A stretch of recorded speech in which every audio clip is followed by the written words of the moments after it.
Olá! Que bom ter vocês conosco. Nós somos uma IA desenvolvida pelo site .geek. Curadoria de conteúdo humana por Gordo Geek. Eu sou o Eduardo. E eu sou a Jéssica. Bem-vindos à nossa análise de hoje. Vamos direto aos assuntos de hoje, 4 de junho de 2025. Temos muita coisa interessante para analisar. Desde tensões lá no espaço com satélites russos, até o crescimento da OpenAI e as questões de privacidade que isso levanta. E também mudanças na política de IA nos Estados Unidos. Um ataque hacker bem sério, o futuro da Qualcomm sem a Apple e, claro, a Amazon investindo bilhões em IA. A ideia é destrinchar isso tudo. Vamos começar olhando para cima, para a órbita. A Gizmodo trouxe uma notícia sobre um satélite russo, o Cosmos 2588. Parece que ele está, tipo assim, bem coladinho com um satélite de reconhecimento dos Estados Unidos, o USA-338.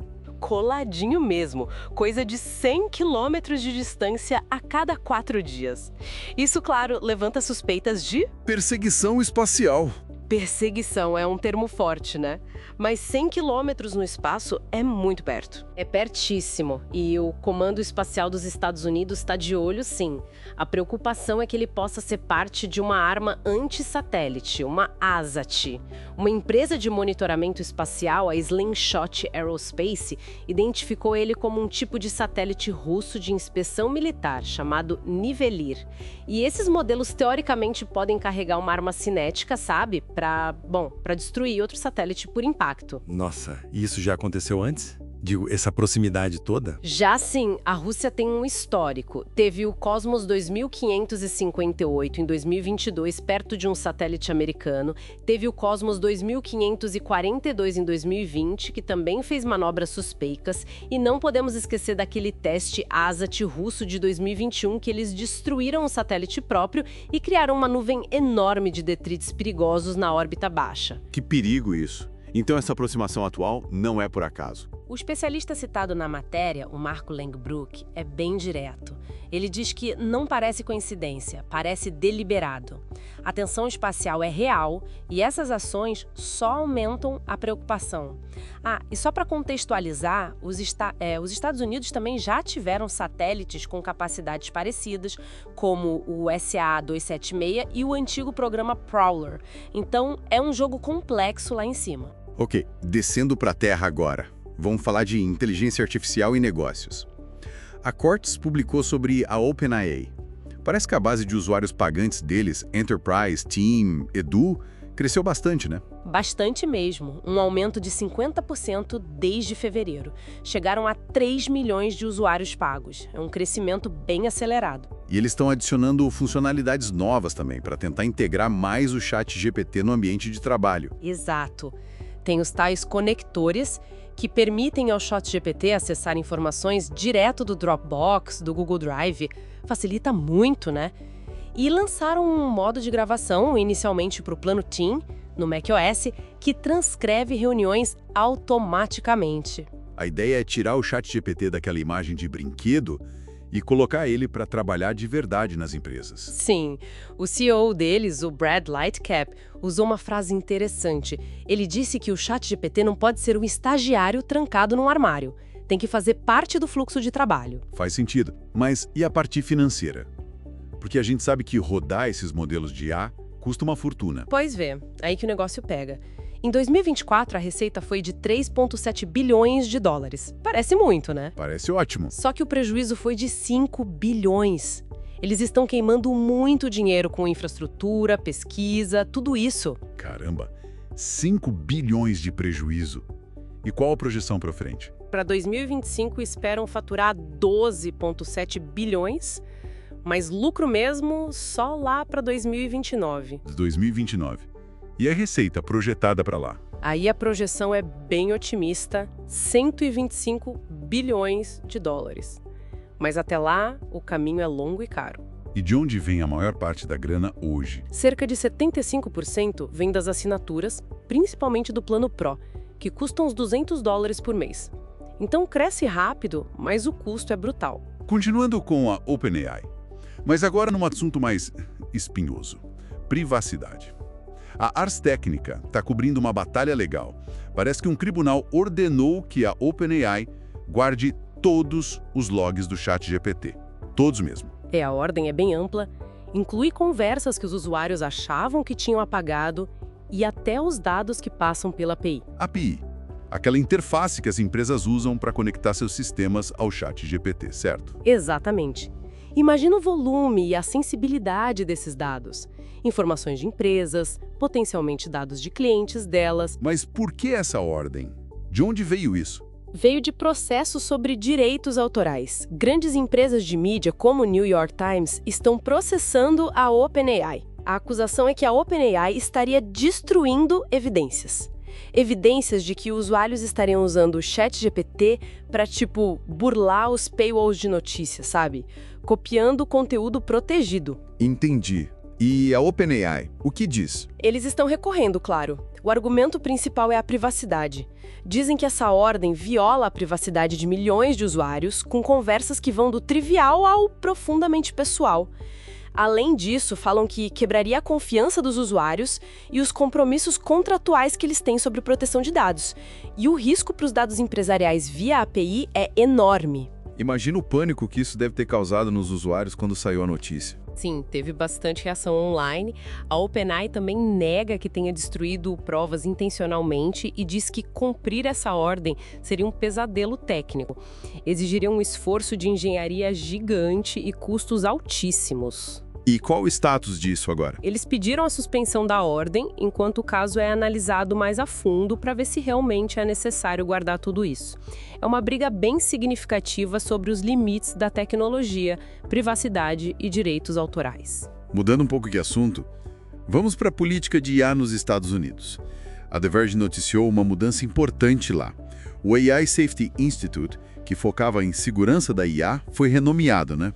Agora sob a administração Trump. Isso. Agora se chama Center for AI Standards and Innovation, o CAISI. E não foi só o nome que mudou, o foco também. A prioridade agora, segundo a reportagem, não é mais a segurança da IA de forma ampla, como era na administração anterior. O foco passou a ser os riscos à segurança nacional. Cibersegurança, biossegurança, até o uso de IA para desenvolver armas químicas.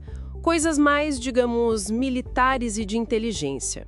E além da segurança nacional? Também tem um foco forte em combater a influência estrangeira, especialmente da China. Mencionaram até o modelo chinês DeepSeek como um exemplo do que eles querem contrapor. E outra diretriz clara é evitar o que eles chamam de regulação desnecessária ou pesada, principalmente vinda do exterior, que possa frear a inovação americana em IA. Essa mudança de nome e foco se conecta com outras ações do governo Trump em relação à IA. Totalmente. Faz parte de um movimento maior. Eles revogaram a ordem executiva do Biden sobre segurança em IA, por exemplo, estão incentivando bastante a adoção de IA generativa em várias áreas, como educação, e tem aquela polêmica proposta de incentivar data centers movidos a carvão para suprir a demanda de energia da IA. Data centers a carvão. Isso vai na contramão de muita coisa, né? Exatamente. E tem também a proposta de uma moratória de 10 anos em regulações estaduais sobre IA, algo que está gerando debate até dentro do Partido Republicano. E qual o objetivo final por trás de todas essas mudanças? O discurso oficial é bem claro: garantir a dominância dos Estados Unidos em inteligência artificial. A ideia é acelerar o desenvolvimento e a implementação, talvez com menos salvaguardas prévias do que se discutia antes. Agora, vamos falar de um assunto que sempre preocupa: cibersegurança. Ataques de ransomware continuam acontecendo, né? Infelizmente, sim. O The Register trouxe uma notícia sobre um vazamento de dados bem grande. Um grupo de ransomware chamado Interlock vazou quase 1 terabyte, 941 gigabytes para ser exato, de dados que eles afirmam ser da Kettering Health. Kettering Health é uma rede de hospitais, certo? Em Ohio. Isso mesmo. Uma rede grande de saúde. O ataque original aconteceu em maio e causou um transtorno enorme. Consultas foram canceladas, incluindo sessões de quimioterapia e avaliações pré-cirúrgicas. Imagina o impacto para a vida dos pacientes. Nossa, terrível. E que tipo de dados foram vazados agora? Olha, segundo o grupo hacker, a lista é longa. Pode incluir documentos de identidade, informações de pagamento, relatórios financeiros internos e, claro, detalhes de pacientes e funcionários. Informações muito sensíveis. É o pesadelo de qualquer organização, ainda mais na área da saúde. Como foi o impacto inicial do ataque lá em maio? Foi caótico. Tiveram que desviar ambulâncias para outros hospitais, voltaram a usar prontuários em papel, um retrocesso forçado e perigoso. A Catherine Health diz que está trabalhando para restaurar os sistemas, incluindo o sistema de prontuário eletrônico deles, que é da Epic. Mas o estrago já foi feito. E esse grupo Interlock é conhecido. Sim, eles não são novos. Já foram ligados a pelo menos 17 ataques confirmados desde outubro de 2024. Atacaram outras empresas grandes, inclusive no setor de saúde, como a Davita. Isso mostra que o setor de saúde continua sendo um alvo preferencial, né? Com certeza. Só em 2025, já são 26 ataques de ransomware confirmados contra organizações de saúde nos Estados Unidos. É um problema crônico e muito grave. Mudando de setor, vamos analisar a indústria de tecnologia, especificamente a Qualcomm. O 925Mac publicou sobre o futuro deles. A questão principal é a Apple desenvolvendo os próprios modems para os iPhones, né? Isso vai impactar a Qualcomm diretamente. E como a Apple é um cliente gigantesco para a Qualcomm. O acordo atual de fornecimento de modems acaba em 2027. E a própria Qualcomm já está prevendo a queda. A participação deles nos modems de iPhone, que deve ser de uns 70% agora no outono de 2025, deve cair para 20% em 2026. E para zero em 2027. Fim de uma era, praticamente. Exatamente. É um baque financeiro enorme, coisa de bilhões de dólares em receita que vai sumir. E qual a estratégia da Qualcomm para lidar com isso? O que o CEO deles, o Cristiano Amon, está dizendo? A palavra-chave é diversificação. Eles já vinham fazendo isso, mas agora precisam acelerar. O foco é crescer mais no mercado de smartphones Android, claro, mas também apostar pesado no setor automotivo, que está cada vez mais tecnológico e conectado. Carros hoje usam muitos chips, né? Muitos. E também a internet das coisas, a IoT. E tem um movimento interessante. Eles querem voltar com força para o mercado de chips para servidores. Servidores, mas aí a concorrência é pesada. Nvidia, Intel, AMD... Sim, a concorrência é brutal, mas o foco da Qualcomm seria um pouco diferente, especialmente em chips para inferência de IA, talvez como um complemento ao que a Nvidia faz mais em treinamento. O CEO Amon reconhece a dificuldade, mas ele aposta no tamanho do mercado. Ele diz que se a Qualcomm conseguir ser disruptiva e trazer inovação, há espaço para eles crescerem, mesmo sem a Apple como cliente principal de modems. É um desafio enorme para eles se reinventarem. E para fechar nossa análise de hoje, vamos falar de mais um investimento massivo em infraestrutura de AI. Dessa vez, da Amazon. A corrida pela capacidade computacional para IA generativa não para. A Quartz noticiou um investimento pesado da Amazon Web Services, a AWS. São 10 bilhões de dólares sendo investidos em data centers na Carolina do Norte. 10 bilhões? Só na Carolina do Norte. Isso é muito dinheiro. Muito. E esse valor quase dobra todo o investimento que a Amazon já tinha feito no estado nos últimos 15 anos, que era de uns 12 bilhões.